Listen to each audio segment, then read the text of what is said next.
Welcome to the So You Want to Start a Business podcast. Welcome, welcome. I am your host, Ingrid Thompson. This is a podcast for and about entrepreneurs and business leaders who think big, who take intentional action to create a business success, financial independence, and who make a difference in the world. And I have to tell you, today's guests absolutely are in this category. We're here to provide a helpful, lively, thought-provoking podcast, and based on the feedback from you, it is all of this and more. I know you're keen to build your business, to have an impact in the world, and to live a life you love, generating healthy cash flow, sustained profits, and paying yourself an income. Listen in, because the So You Want to Start a Business podcast has been made just for you. I'm your host, Ingrid Thompson, and I have been running my own business for almost 20 years, and during this time I have worked with literally hundreds of people to help build and grow successful and thriving businesses. In this podcast, we hear from inspiring entrepreneurs and business owners who tell their business stories and tell it like it is, the ups and the downs. Each episode is your opportunity to pick up tactics and to try these ideas out in your business. Today is a wonderful conversation with business partners Jo Auburn and Kat Long. And here's what Jo and then Kat have to say to anyone thinking about getting started in a business. If you've got the itch, I think scratch it. Like, if you're in the position to be able to take the leap of faith, you can always change paths and do something different. Like, it's not your future set in stone. So have faith in yourself. Just give it a go. But what I would say is that if you've got any inkling to wanting to start your own thing, just do it and put a time cap on it and just give it a go. Because what's the worst that can happen? You just go back and find a job. Like, we took a leap of faith. We've done it. It may work. I hope it works out. It may not. We might be going back to our jobs in a couple of years' time, but I would never, ever regret this decision to do it. It was an itch we had to scratch. And the learnings that we've taken just from the last 8 months have been probably greater than the learnings from my entire career to date. It's brilliant. And I would just really encourage anyone to do it. And always happy to help and advise people that are on this journey as well. There you go. If you have a niche to scratch, I just love what they both have to say about it not being a forever decision. In much the same way as careers and work has changed, so too has the business world. Kat and Jo are so generous with their sharing their startup story, and this is a unique business. They started out this year and have already had 2 successful funding rounds and such a clear endorsement of validation for their business. They speak honestly and openly about their story so far, how they plan to make money in their business, how they decided on their subscription price model, who are their clients, what have been the lessons, what makes it tough, how to get past the tough days, and so much more. There is so much in this interview that I know you are going to truly find helpful. They are passionate and enthusiastic about their business, the environment, and their potential to help a vast range of people have a huge impact in the world. This is a unique business model, so they have a double challenge of educating a market about this new way of operating as well as attracting clients. As always, there's no advertising on this podcast apart from me and my book and my guests, Kat and Jo, and you can find them at Our Trace everywhere. All the notes are in the show notes. This episode is brought to you by me and my book with the same name as the podcast, So You Want to Start a Business. If you would like a complimentary copy, head to healthynumbers.com.au and you only have to pay for the postage. If you're a Kindle person, head to Amazon and get your copy there. All right, enough from me. Let's listen to what Kat and Jo and their business startup story. Are you ready? Let's go. Hello, and here we are today with Jo Auburn and Kat Long. Hello, ladies, and thanks so much for joining me. Good morning. Thanks, Ingrid. Hi. Morning. Good morning. And it is actually early morning here in Sydney. So the first question I just want to ask you guys is, where in the world are you right now? We are both in Sydney. You'll hear by our accents, this is not our birthplace. We're both British, but I'm currently based in Redfern and Joanna is in Bondi. Oh, how lovely. Oh my gosh, how gorgeous. The best two parts of the world apart from Enmore. So we're all in this gorgeous part of Sydney together. And as I look out the window, it's a magnificent blue sky. All right. So tell us, let's get into it. What is your business? What is this business that you are in? Because this is a quite unique business. Yeah, thank you. So our business is called Trace. I think you could call it a clean tech, maybe an energy tech business. There's a few different words for technology companies in the sort of space of clean energy. Specifically, what we do is help individuals and consumer brands take climate action. And the way we do that is by bringing carbon offsetting to the market through simple, effective, and rewarding solutions. So our core product is a subscription plan. So individuals can choose one of our plans based on their lifestyle or their budget. And with that plan, we offset their carbon footprint by funding effective climate projects that reduce CO2 pollution all over the world. Wow. What, and you know, this is why we're talking, because honestly, this is an amazing business. And are you the first of its kind, or is there other people doing what you're doing? Yeah, good question. I wish we could say it was completely our own brainchild. It was inspired by similar companies overseas. Obviously, there are differences in what we do and branding and experience, but there is a precedent overseas. In the UK, there's one in the US, and actually, I think the original was in Scandinavia, which, as we know, are very progressive in the climate space. But we believe, the first to market in Australia. Isn't that, and this is why I was so excited to talk to you, because you're straddling a couple of different fences here. You know, this whole thing about bringing a new business to market, but also a new concept to market. And I think that in itself is such an important aspect of this conversation for us today. So when did you guys get started? It's actually very recent, probably compared to a lot of businesses you speak to, but what a whirlwind it's been. We launched in March, but it was actually an idea that we've been working on through January, February. So Joanna and I actually joined a VC-backed program called Antler. It's actually a global program which allows budding entrepreneurs like ourselves to form teams and launch businesses. So we launched Trace as part of that program and pitched for funding in March, which is when we really managed to get the business off the ground. That's fantastic. And why? Why did you, because clearly, you know, you've been doing other things up until this year. Why did you suddenly want to be in this business, and why did you want to start a business like this? Yeah, I think I'll take the last question first. So Joe and I had actually started a business together before, just a side business, because we really wanted to try it out, try our hands, see if we could do it. So we launched a handbag company back in 2017 together. And we absolutely loved the experience, but it was never going to be the business that would scale big enough for us to be able to leave our full-time jobs. But it gave us the confidence that we knew we could do it and that we loved to do it together. So that's when we decided at the end of the year to join this program Antler as a way for us to see if we could find something that was scalable, that we could pursue first full-time. So, I mean, if you cast your mind back to the beginning of this year, there was obviously a very dramatic and devastating events happening here in Australia with the bushfires. So climate change was at the top of everybody's mind, and there was so much action on the individual's part. I think it was like the most money ever donated to the bushfire action at the start of this year. So we knew that was an opportunity for us, and we wanted to do something about it. So I guess when we came across these similar businesses overseas, we loved the fact that it was simple, the fact that we could be consumers ourselves, and that it was scalable and purpose-driven. Yeah, it's just wonderful, isn't it? And you're right. You know, we've had 2020 has been such a year, and you know, for the whole of January, I don't know about you, but I don't feel like we could see the sky for most of January, and it was just heart-wrenching, wasn't it? Because you knew what that meant. Yeah, it was pretty bad, but wonderful to be able to take that. And I think that's what this year has taught so many of us, isn't it? Is that there's been opportunities in the adversity that's going on. So what did you want from the business from day one? So you'd had this handbag, which was business, which wasn't going to let you leave your corporate jobs. But then, so that must have been something that was sort of sitting there, but it sounds like there's a much bigger purpose behind all of this.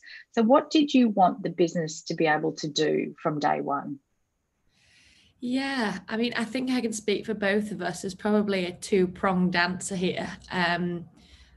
If you take your mind back to when we couldn't see the sky with all of the smog in the air, I think we both wanted to do something that felt like it had a real purpose and was doing some good in the world.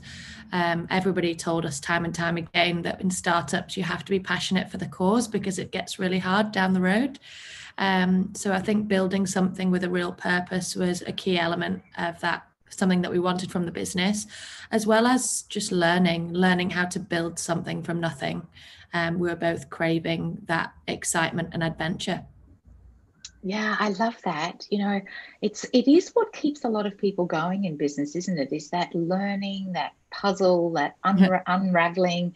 It's like, I've got to figure out how this works. It must be something that, I totally understand that. Yeah. So it's only early days for you, but a lot has happened in a very short space of time. Is there a moment when the business felt real? And what was that moment?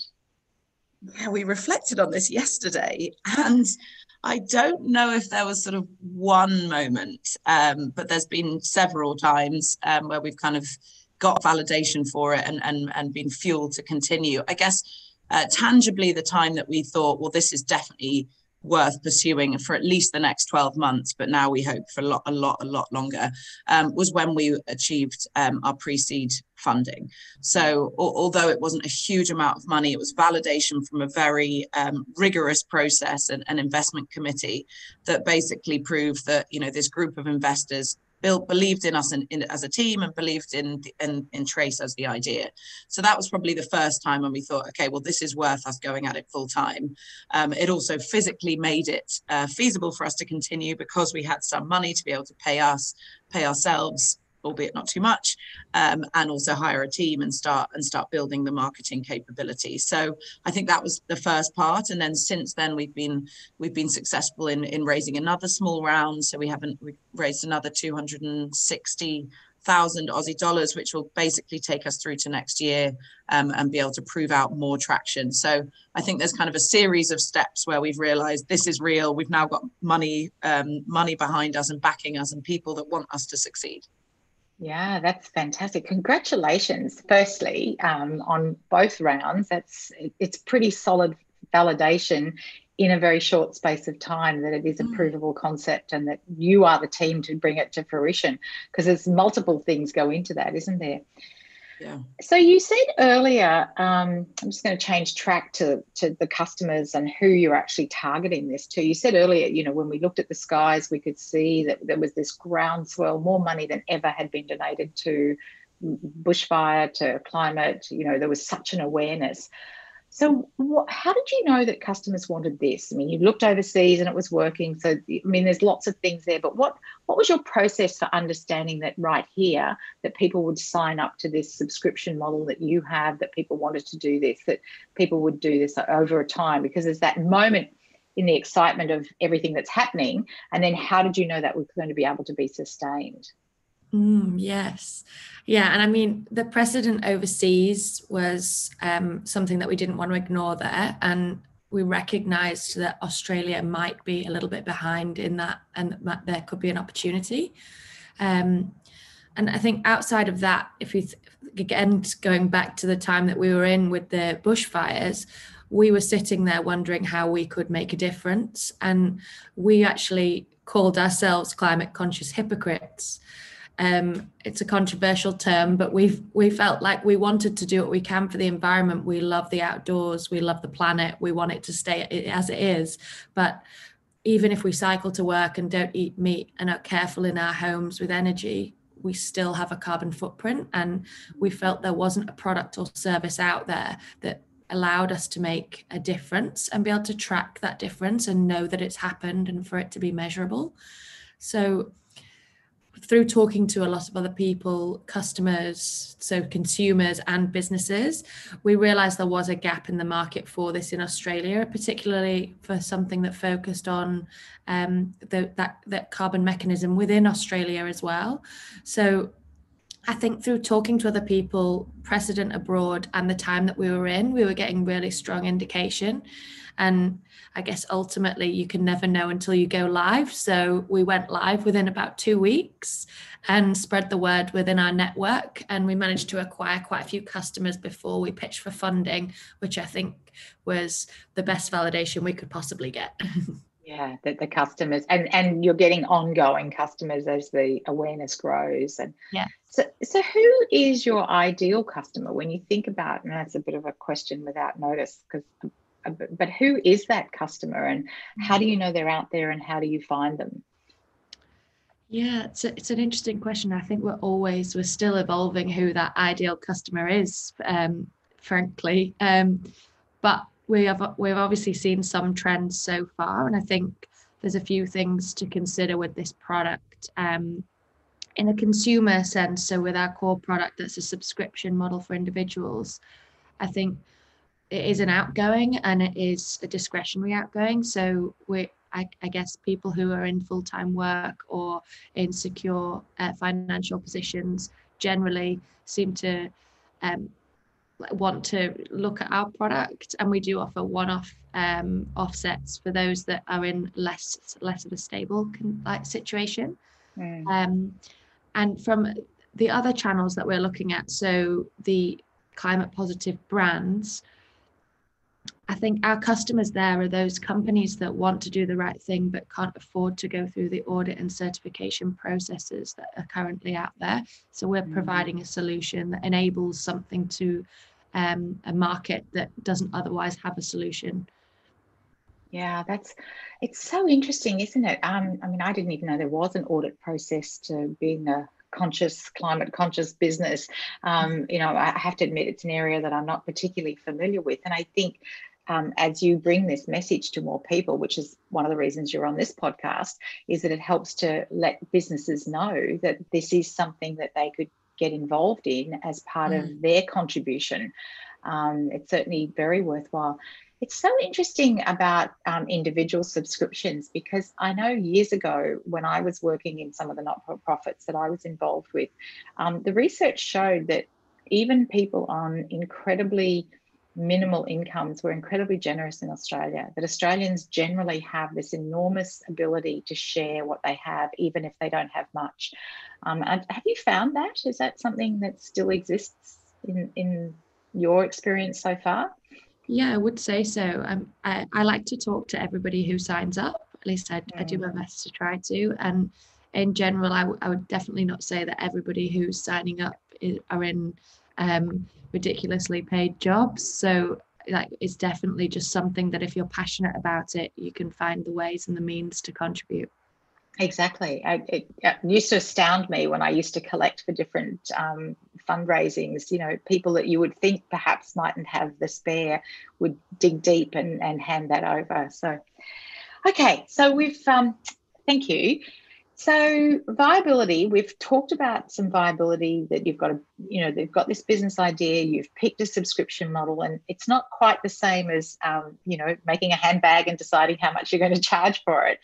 How do you figure out the subscription for an individual, for a business? Not so much what is that amount, and maybe you would want to talk about that as well, but how do you get the thinking to decide how much that needs to be? Yeah, very happy to be transparent about our business model and fee structure, because we're in the game of trust, where we need to build the trust of our members. We see ourselves as the custodians of the money that they spend with us, and they are trusting us to put that money in the most effective projects and fund climate solutions. So we decided from the very start to be transparent about the fees that we take. So when you subscribe with Trace, we take a 17.5% fee on the money that you spend with us, which will essentially fund our overheads, which we try to keep as lean and small as possible. Essentially, it's 2 low co-founder salaries, and mainly we spend that money on marketing and PR and growing the movement. Now, the reason we picked 17.5, there's a few different inputs to that. We obviously looked at competitors and what they were charging. So there's an example in the US which charges 20%. We felt like that was high.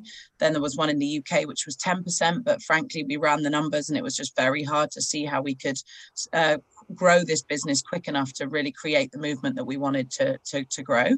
So the other input that we looked at was how much charities charge, although they wouldn't call it a fee. I guess it's just their overheads, and it's hard to get a read on exactly what that number is, but a charity's cost income ratio can go anywhere between sort of 70% to 90%. So we knew that if we could come in at under 20%, we were pretty lean and we were spending that money pretty effectively.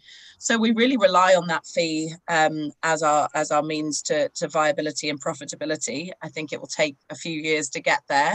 We're already seeing growth speed up as the movement grows and kind of organic growth happens. But at this stage, we won't hit profitability probably until 2 or 3 years. But we hope that because we're a relatively low tech and lean team, we can grow that with minimal costs. Yeah. It's such an interesting, thank you for being so transparent and so honest. It's such an interesting concept though, because you're probably one of the few businesses in the world that actually declares, well, I mean, you've got shareholders now, so banks and public listed companies have to list out what everybody gets paid in the senior echelons.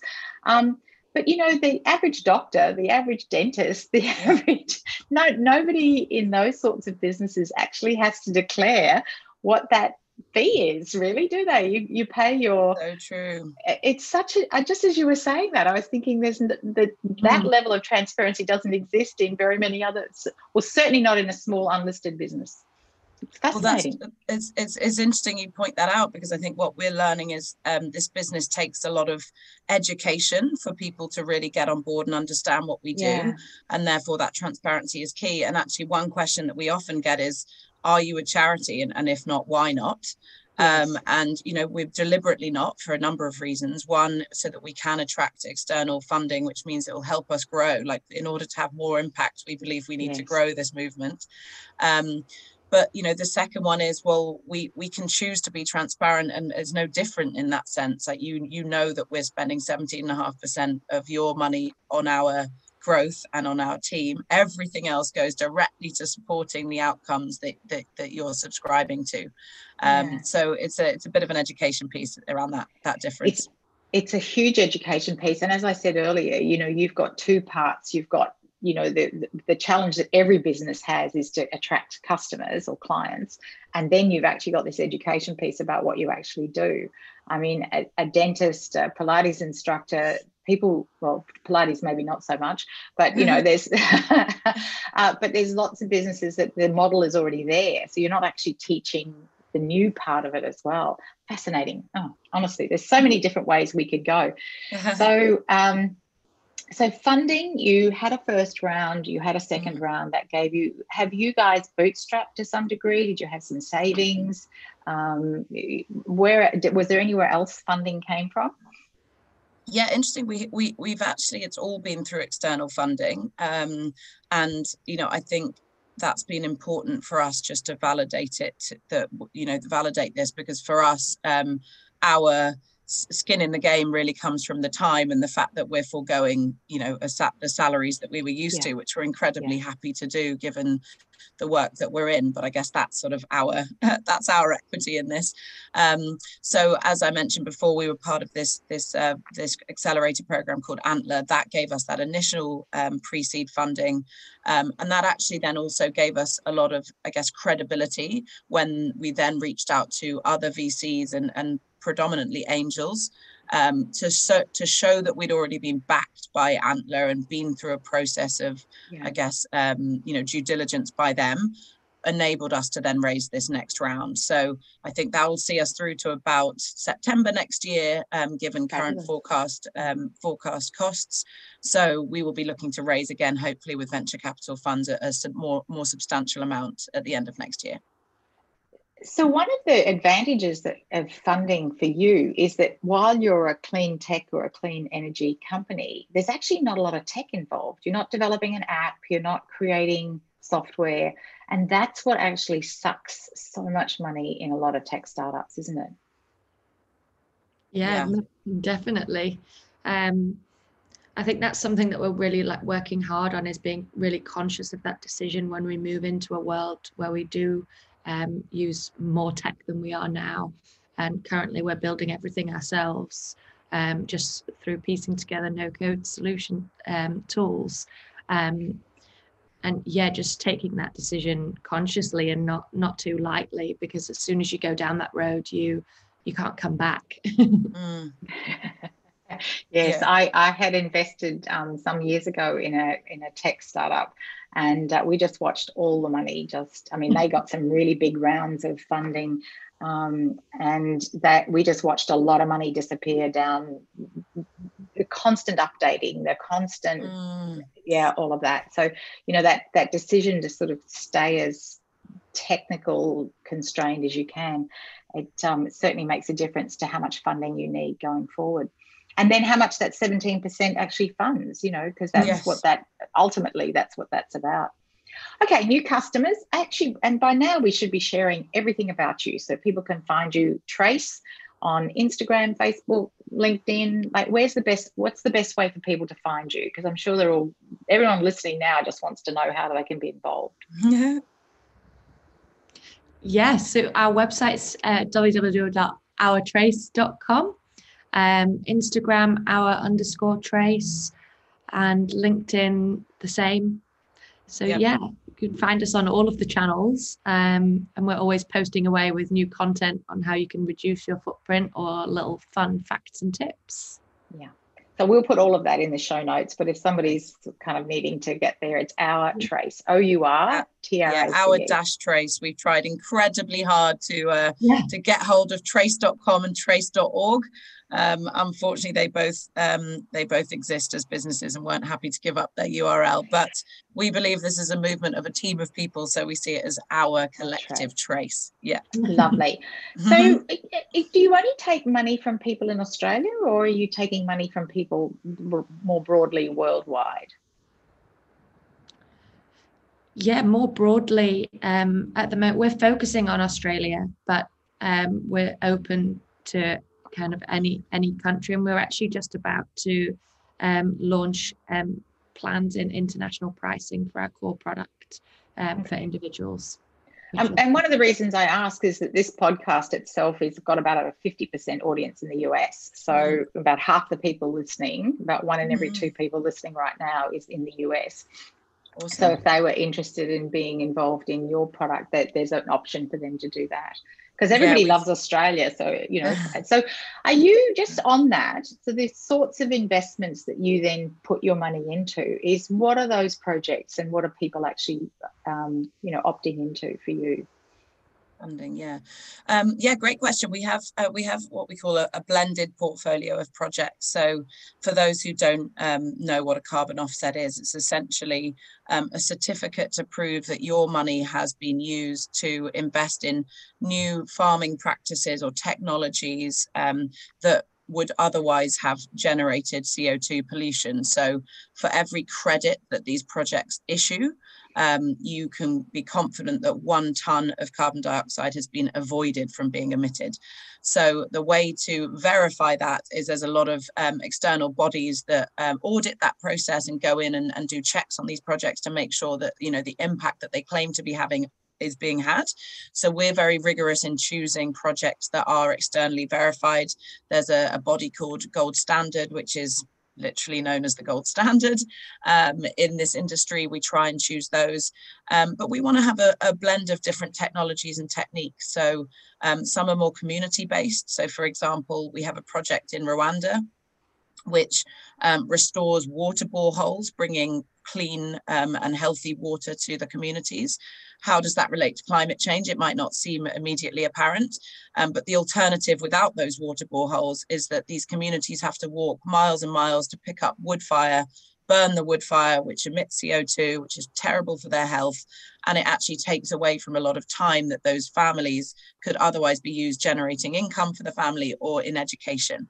So that's one example of a project which is not just about climate change and climate action. It's about education, about health, and availability of clean water. And then on the other side of the spectrum, we have some clean energy projects, which are very tangible. People understand that a wind turbine and how a wind turbine works. So we fund projects in Asia that have wind turbines, and also looking at some closer to home. Now, the thing that's been interesting and probably not surprising to you, Ingrid, is that, you know, Aussies love Australia and they want impact to be close to home, which I can completely understand. It's this beautiful country that was so badly impacted earlier this year.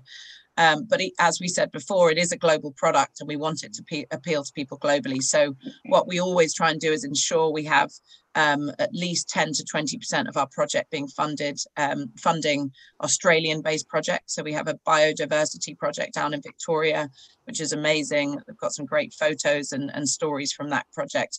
But we can't do that 100% because Australian projects cost almost double the price of international projects, which then pushes our subscription plan almost to sort of too expensive and unfeasible for people. That's such so insightful, actually, to be able to understand that, because, you know, so that means that you do want an international subscriber base because your projects are international. So even though this is a business based here, and clearly you have to get your head around the tax implications and the funding and where the money comes in and how it moves around the world. But yeah, that's what you're doing as business people, isn't it? But those projects, that's fascinating.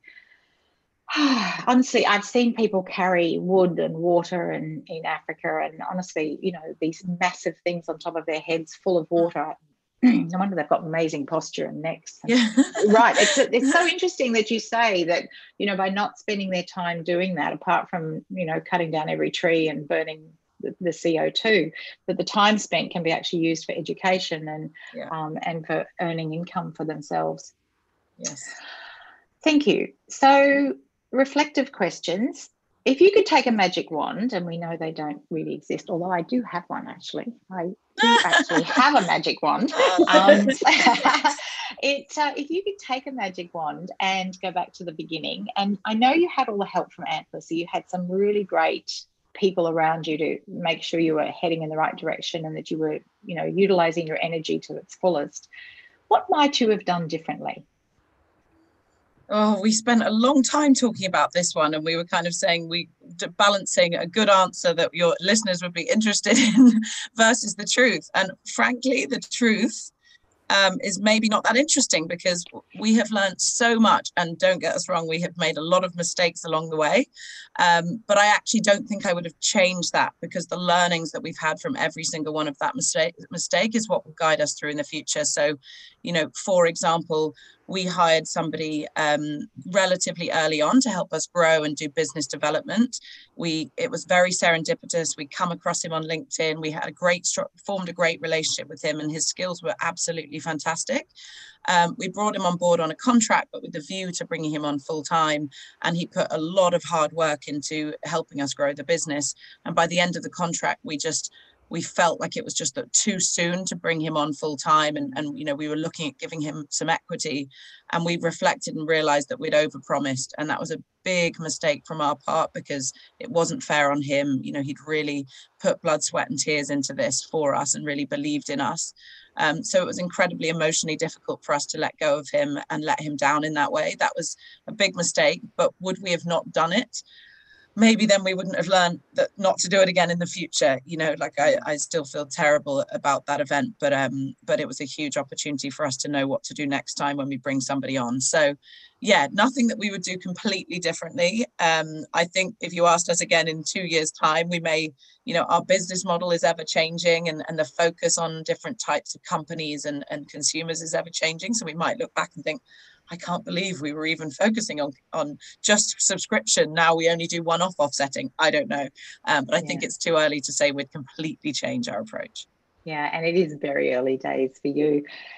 If somebody, this is a slightly different question. And again, being part of an incubator, having some VC people around you and having, the structure that you now have, if somebody could have told you something a year ago, and in fact, you're quite fortunate because, as you said, you had that experience with the handbags 3 years ago. But if somebody could have told you something, what would you like somebody to have told you that you've come to realize that, That's such an interesting one. I think there are so many things that I think we spent hours researching, which we wish we would have known. But actually, you go into startups with rose-tinted glasses and just a whole load of excitement, and actually knowing everything, I don't think would be the right way to go into it. There's part of it where you just need to go in a little bit naive and headstrong, and it's a nice way to be, and you just learn along the road. One thing someone did say to us recently, which I think we both absolutely loved, was don't look up. You have to set yourself such huge goals, particularly when you get external funding, because that's how you get the funding, because you show them how you're going to grow. And it's extremely daunting to look at those goals. And when you're working away every day and keep looking at those goals, it all seems very far away. So I think just head down and keep going and don't look up too often, and you'll hopefully get there, is some really good advice that we heard recently. It's a really good way of thinking about it, isn't it? Yeah, don't look up, because we constantly keep that goal I love that. That's really good. Has it been tough, and what makes it tough, and how do you get past it? Like, what do you do? Oh yeah, definitely it's been tough. I mean, everybody kind of tells you that it's tough, so you go in thinking we're going to grow so fast, but I know it's going to be difficult. So, it's not a surprise. I think for me, day to day, it's been less stressful than perhaps I expected, and I think there's many reasons for that, but partly, which I'm sure we'll come on to, it's having the right business partner that you can just be honest and say, I'm having a really tough day. Like, having that honesty with each other has been incredibly important. I think the thing that has surprised us both and can become stressful is that it does take longer than perhaps you expect to find that perfect product market fit. You get early signs of traction and growth, and you think, oh, we're onto it, we're just going to keep growing at that rate, and then suddenly it slows down, or suddenly somebody pulls out, or you suddenly start getting a bit of churn, for example, and you just have to address each of those problems and come up with ways to solve for them as they come. But I think we probably didn't realize that it can take a year or 2 years to really find that exact product market fit, and that can be tough, that can be daunting and exhausting. So that's probably the toughest time, is when you're having one of those weeks where things feel like they're not growing and you're not moving forward. And how do we get through it? Just with each other, and complete candor about when we're finding it tough, and allowing ourselves, I guess, that vulnerability, and also just encouraging ourselves to keep going. Yeah, thank you so much for that, Kat. On partnerships, let's just talk for a moment about that, because so many people, and my perception is, because I've been working with people in startups for about 10 years, and it seems to me that now more people want to do stuff together than they did people would start a business on their own. They would, because there wasn't so many people doing it, and for all kinds of reasons. But it does feel to me like there's more people wanting to do it with their friend, or with their husband, or with their sister, or with their mother. I've had a fabulous mother and daughter team on the podcast. Talk to us a little bit about, and you had the working together. So you said you did your apprenticeship 3 years ago with the handbag side hustle business. What are the benefits, and what are the things to watch out for in terms of being in a partnership? Yeah, that's a really interesting question. Benefits, obviously, having someone that you trust and can be yourself around. I think there's much less emotional drain of having to put on a brave face or pretend to be something that you're not, or I don't know, all those sort of problems that might come with not knowing somebody so well. And things to watch out for. Ooh. I've got a thought on this. I think the program, to go back to that again, Antler is all about finding the right team, and they really encourage you to find somebody where you've got strong values alignment, but also very complementary skills. So they really push you to look for people that have a very different skill set to you. Now, we've since learned from now doing, nearly a whole year of this business full time, that actually our skill sets are very different.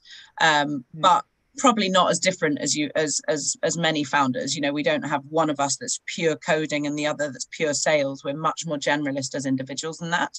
And I think going into this, I would have thought, oh, maybe that's the wrong mix. But for me, I think it's about friendship, trust, and values above any skills. Because if you need a technologist, you can hire a technologist. You can bring on staff. It's very hard to find the right co-founder. So when you say what to watch out for, I would say that it's somebody that you can be completely honest with, that you can have a laugh with, that you don't have to take yourself too seriously, and that you recognize your strengths and weaknesses, and where there are weaknesses and gaps, you hire people. That's the most important thing. Absolutely. And I think one of the things we were talking before we got started is that you actually have an agreement now, because you have shareholders. You actually are legally, there's binding documentation around your relationship and how it all works. And that's something that's missing sometimes in people who get together and start a business.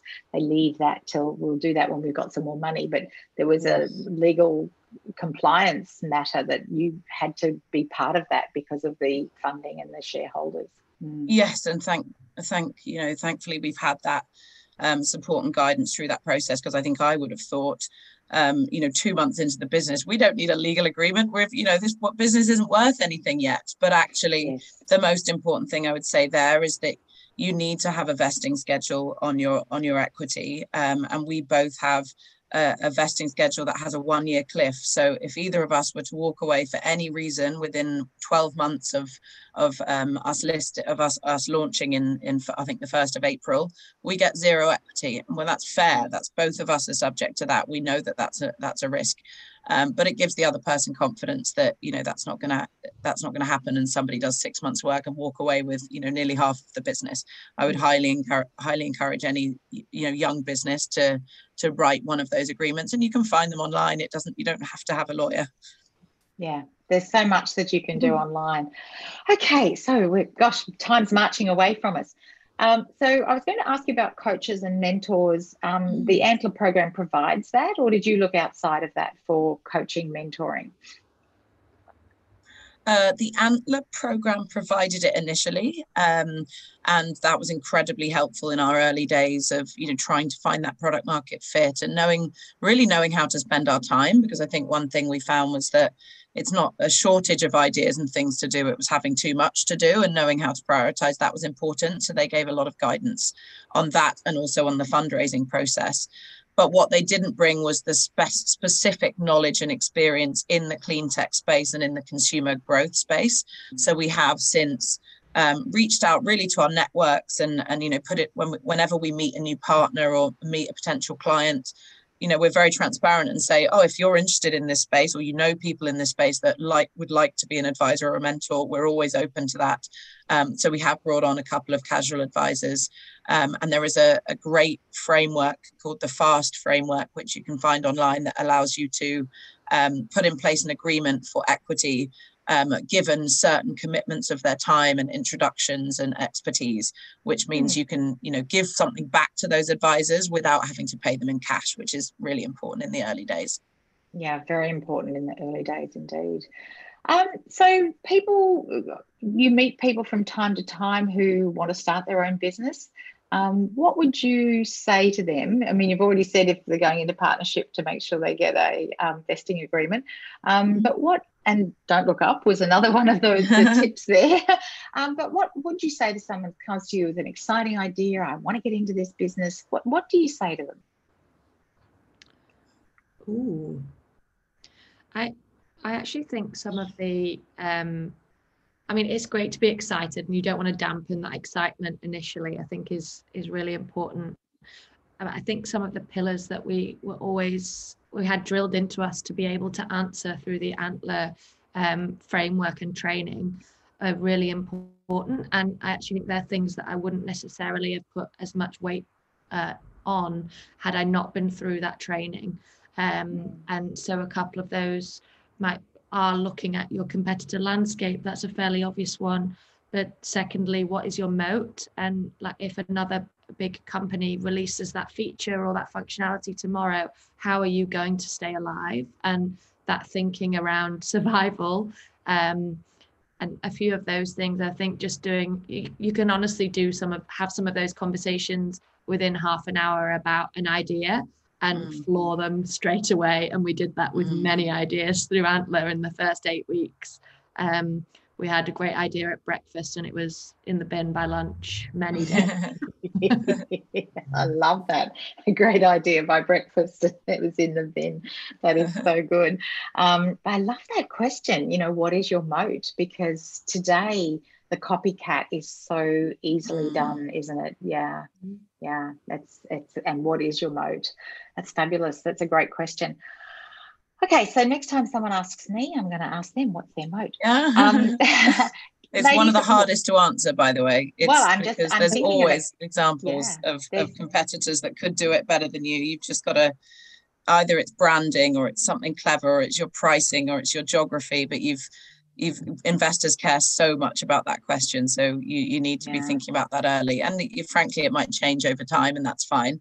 But if you can nail that, then I think you're onto something. It's such a good point, Kat, because when you say your investors are really vested in that, as a person starting your own business, you're using your own energy, you're using your own time, you're using your own savings. I was talking to someone who has got some savings and they have this opportunity to buy a coffee cart, and should they use it because it's their dream come true to have their own coffee cart. But if you were having an external investor to try to say, what is the moat? But we tend not to invest the same amount of energy in protecting our own investment. That's, very true. Yeah. Great conversation. Okay, 3 characteristics that make you successful. What have you identified? And you've talked about, honesty and transparency and some humor. Like, what do you identify as your key characteristics? Yes.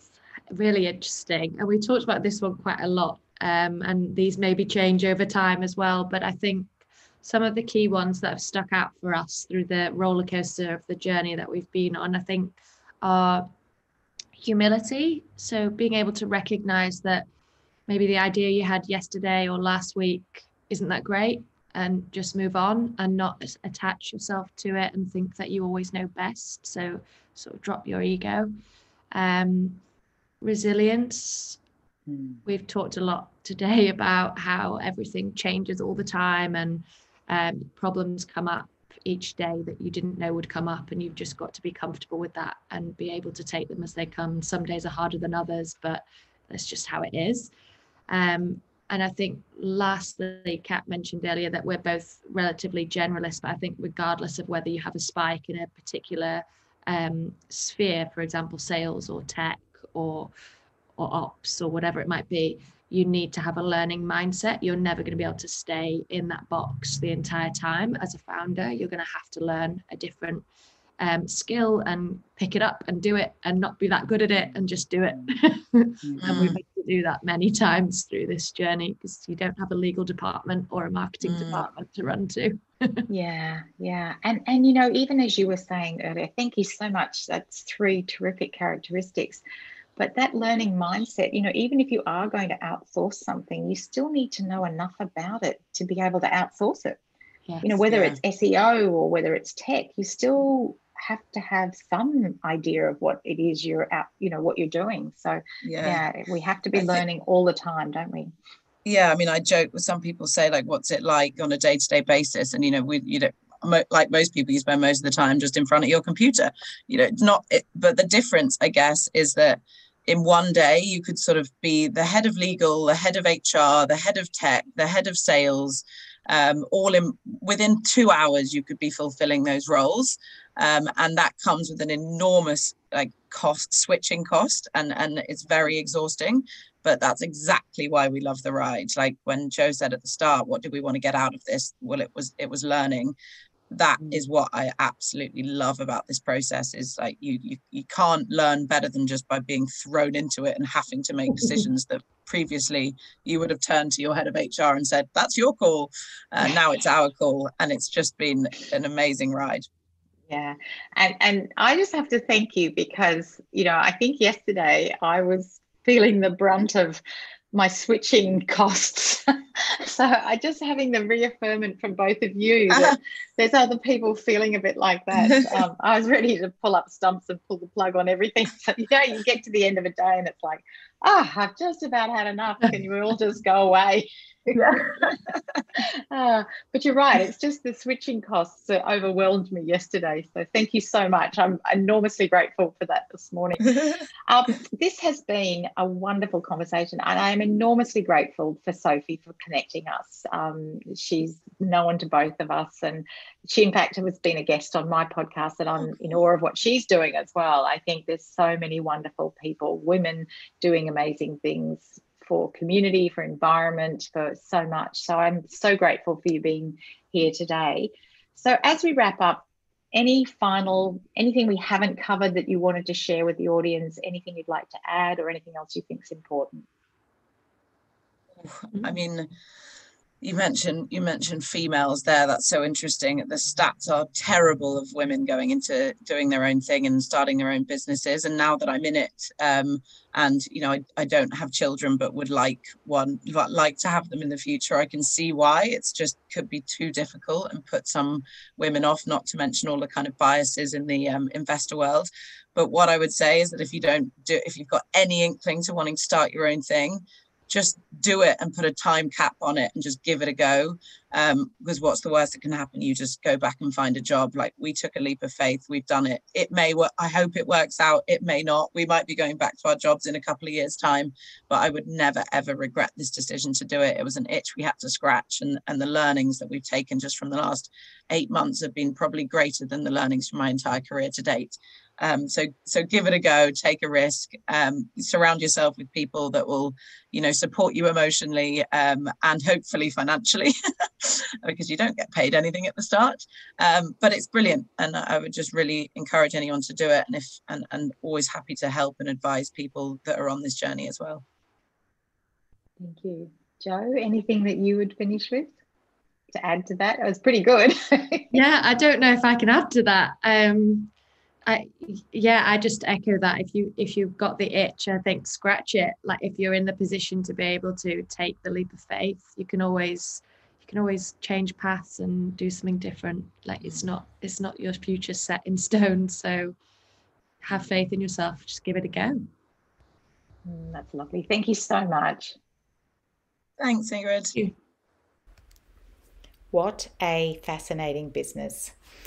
Goodness me, what a story. What a whirlwind year it has been for Kat and for Jo.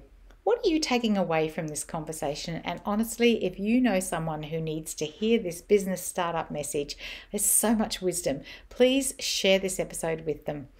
What a fascinating business. Are you inclined to sign up for a subscription? And what a wonderful way to impact the world. There's some new expressions and terminology in this conversation. Didn't want to be climate conscious hypocrites. And I really loved that expression, don't look up too often. We absolutely need to have those big goals, don't we? And if you're looking at them every single day, that is indeed daunting. Know the goals are there and just don't look up too often. Keep your head down, get to work, and don't keep looking at those big goals. And what a fabulous question. What is your moat? How do you stay alive if another big company releases that feature or brings that offer to the market? No matter what your business is, there is always going to be competition who will do the same as what you do. So super important to know what is the difference, as Kat said. Thank you so much for listening to this episode. If you're keen to connect with me, head over to LinkedIn. The link is in the show notes, Ingrid Thompson on LinkedIn.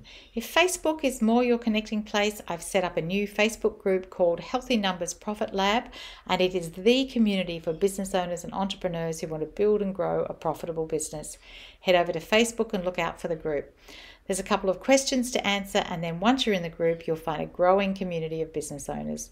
Every Monday, I go live at 12 noon Sydney time and talk about the things that will help you in business: mindset, money, cash flow, profit, paying yourself, and so much more.